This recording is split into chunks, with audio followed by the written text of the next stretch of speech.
नमस्ते सबैजनालाई। आज पनि म सर्र अटोमा चढेर चाहिँ जाँदैछु मङ्गलबारे बजार। देख्न सक्नुहुन्छ एकदम धेरै चहलपहल छ अनि धेरै सागसब्जीहरू निस्केको थियो क्या। यसपालि चाहिँ सिजन पनि हो नि त। रुखकटहरहरू, फर्सीहरू, मुन्टाहरू कति धेरै थियो। आज त बजारमा सब्जी पनि अनि म चाहिँ भिडियो गर्दै हिँडिरहेको छु।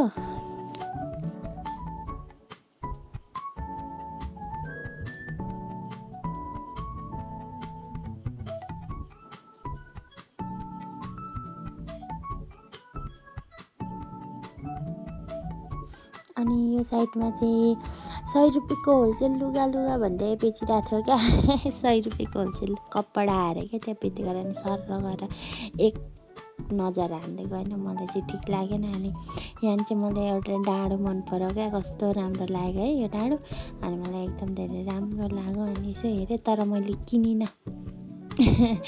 अनि अचम्मको कुरा चाहिँ के भन्दाखेरि मैले नि कहिले थाहा नभएको देखेको थिइनँ। अब कसैलाई त थाहा होला।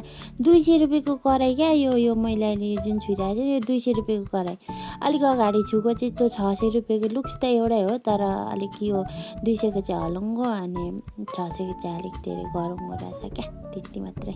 अनि यहाँ चाहिँ मैले भेटेँ मेरो माइती राजा हो क्या ऊ चाहिँ मेरो। अनि आज चाहिँ मैले फेरि कलर हानिदिएको नि कपालमा अलिकति। अनि बहिनीसँग पनि भेट भयो। बहिनीसँग नि गफसफ गरियो।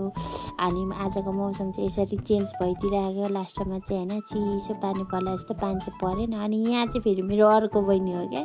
उसँग चाहिँ अनसर्टेन सरप्राइजिङ तरिकाले भेट भयो। अनि धेरै टाइम भयो त्यो भेट नभएको। अनि सँगै टाइम स्पेन्ड गरौँ न त भनेर खाजासाजा खाइयो। आजलाई यति नै। By by, love you.